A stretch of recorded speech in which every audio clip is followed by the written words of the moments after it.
Hello, students, family, and staff. Welcome to our Facebook Live event today. My goal for today is to give you an update now that our district is officially back in session for students after the 2-week non-student contact period that we just went through that was mandated by Governor Dunleavy. And then, of course, as you all know, school closure has been extended and mandated that we stay closed until May 1st as of right now. So I want to, before I jump into an update, I just want to let you know that one thing that is a priority for me as superintendent is that we all stay connected in meaningful ways during this time. You know, and schools have always been about building community and about nurturing community. And even though right now we need to be physically distanced from each other to keep ourselves safe, to keep our families safe, to keep our neighbors healthy and our whole community as healthy as possible, the school district will continue to do everything we can to facilitate connections and to build community. Schools and classrooms might look a little different right now, or very different right now, but the most important things are still there. We welcome all of our families and students. We create ways for everybody to communicate and interact in positive and healthy ways. We support each other emotionally, we support each other academically, and we take care of each other. So thank you to everybody in our entire school district family for connecting with each other and for taking care of each other during this time. Now, most of you are probably very aware of the most recent mandates that came out from the governor's office Friday evening at about 5 o'clock. I just want to assure people and maybe clarify that school districts that are providing distance learning are designated as an essential service because of our core academic mission. So students and families, I specifically want to thank you for being patient with your teachers and with all the school and district staff during the past 2 weeks. While you were able, I hope, to enjoy an extra week of spring break, while we were working hard to build a remote learning system for you for the rest of fourth quarter. Yesterday, we launched that remote learning system. Teachers and staff have been contacting students and families to let them know when and how classes will meet. And teachers are doing their best to schedule not only times each week for classes to meet virtually, but also to hold open office hours so that students and parents can contact them and ask questions. So the virtual class times are as follows for each grade band. 8:30, the virtual class times are from, elementary, the class times are from 8:30 to 10:45. Middle school is from 1 p.m. to 3 p.m. and high school is from 10:30 to 12:30 p.m. and those are Monday through Friday. Parents and guardians, one thing we have already heard very clearly from you is that supporting remote learning from home is a huge task. Some of you have multiple students at home. Many of you are caring for other children as well. And the number of devices in your home are limited. So our message to teachers, I want you to know, our message to teachers as they prepare for remote learning and continue to work on what that looks like, our message is that less is more. We have asked teachers to focus on those essential skills that students need right now. One piece of advice, a great piece of advice that I read from a district out of state this weekend was this. It was, take what you plan to do for fourth quarter, cut it in half, and then cut it in half again, and start there. So I know that our teachers are working hard to figure out exactly where that right balance is with instruction and assignments. Parents, if you're feeling overwhelmed, if you're struggling with the volume of what's coming at you right now, please give feedback to your child's teacher and contact the principal as well. We're all in this together and we're trying to figure out the best system that works to provide the instruction and the meaningful learning that we need to provide for students, but also it has to work for families and kids. And just know that we will continue to tweak and improve as we go through this. Now, I know you all have questions about credits, about grading, and about advancement to the next grade level next year. Our teaching and learning department is almost finished with our grading guidelines for the district, and we hope to be able to roll that out by the end of this week. Again, information on that will be coming from teachers and schools, and then of course we'll have links on the district website as well. And that system will look different depending, again, it will look different for elementary students than it does for middle school, than it does for high school. So that information, again, coming soon by the end of the week, I hope. I want to talk about technology just a little bit. We know that families need devices for your kids. Schools did check-in calls with every single family over the past 2 weeks to find out what your needs were during this time, and that included what your technology needs might be. Now, we don't have quite enough devices to send a device home with every single one of our 13,500 students, but we should be able to help out most of our families, and we've started doing that already. Schools have scheduled times for parents and students to check out devices. Priority is given to families who have no devices, and then also to our graduating seniors. Schools are also contacting families about low-tech and completely no-tech options, and they will schedule times with you to pick up and drop off materials from teachers if that's what works best for you. So please know that schools are under strict orders to practice social distancing and to use other precautionary measures for health and safety. Every single one of us in the school district is committed to doing our part to flatten the transmission curve of COVID-19. And we continue to update those practices as guidance comes out from the CDC and from the Department of Health and Social Services from the state. I have a difficult announcement to make regarding graduation ceremonies this year. We will be unable to hold graduation ceremonies in their traditional mass congregational format. Graduations are not canceled. We are just going to need to hold a different type of ceremony. There are 3 immediate reasons for the change in this format.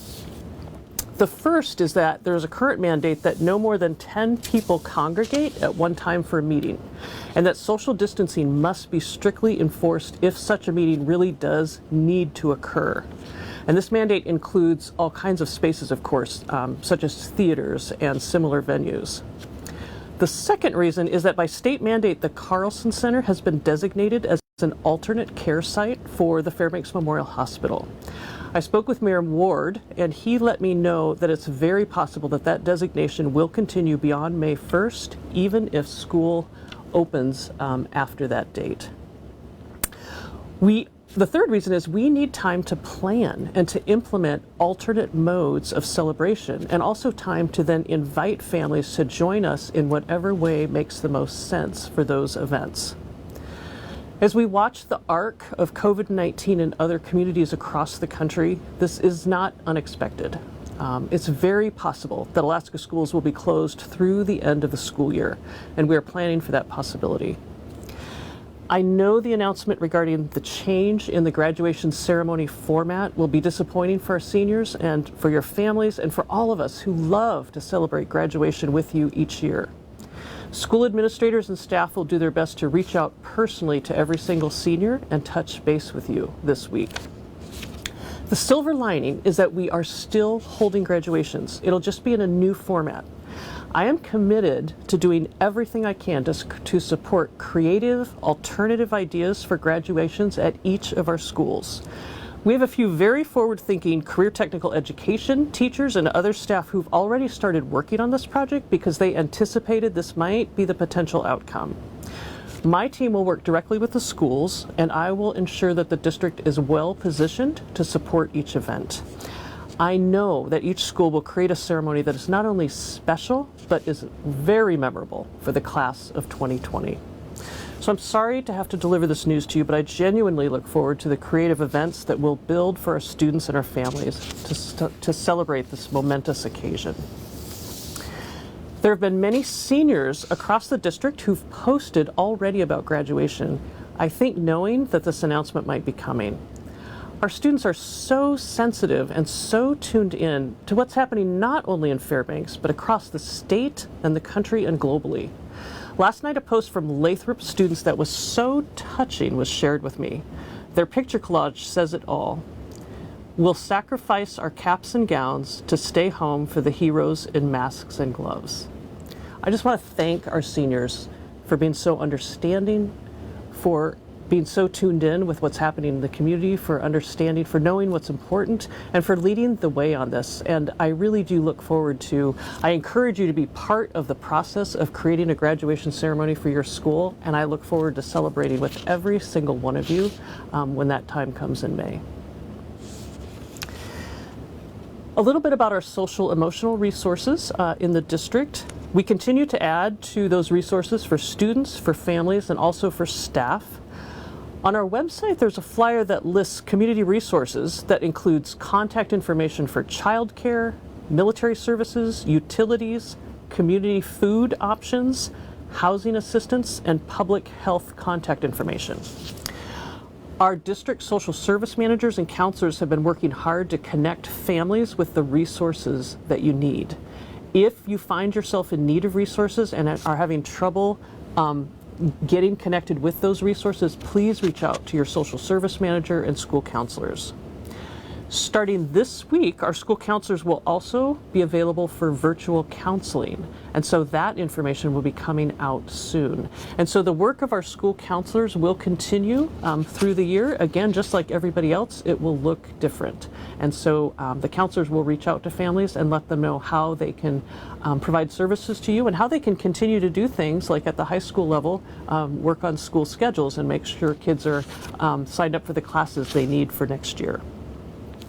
Also on the website, we've posted information about how parents and guardians can talk to kids from all ages, from the littles to high school students, about COVID-19. And there's lots of other great resources being developed from all different areas that we're adding to that list. So parents, we want to help you with this conversation. We're providing resources online. And again, give us feedback and let us know if there's gaps there, if there's anything else we can do to help you as you support your children through school closure and just this global pandemic in general.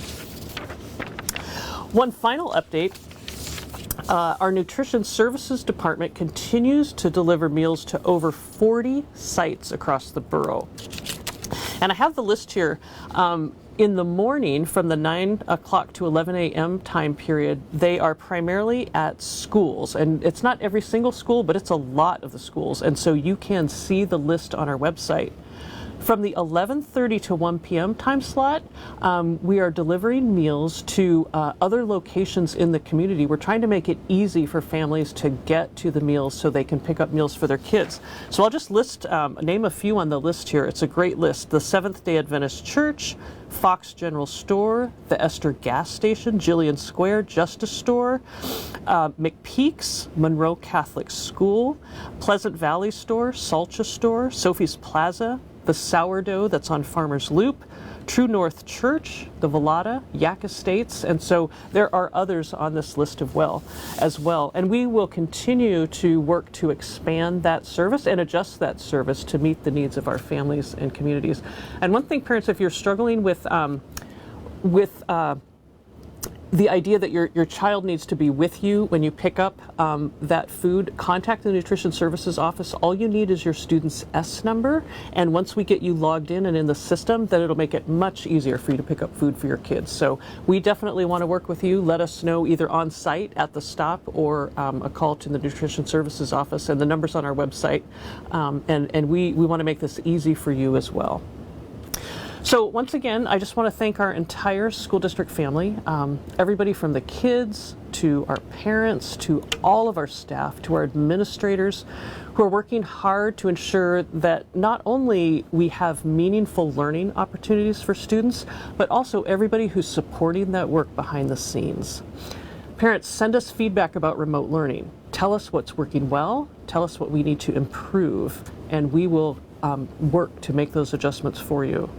And to everybody, to the entire district family, thank you for doing everything that you can to take care of each other.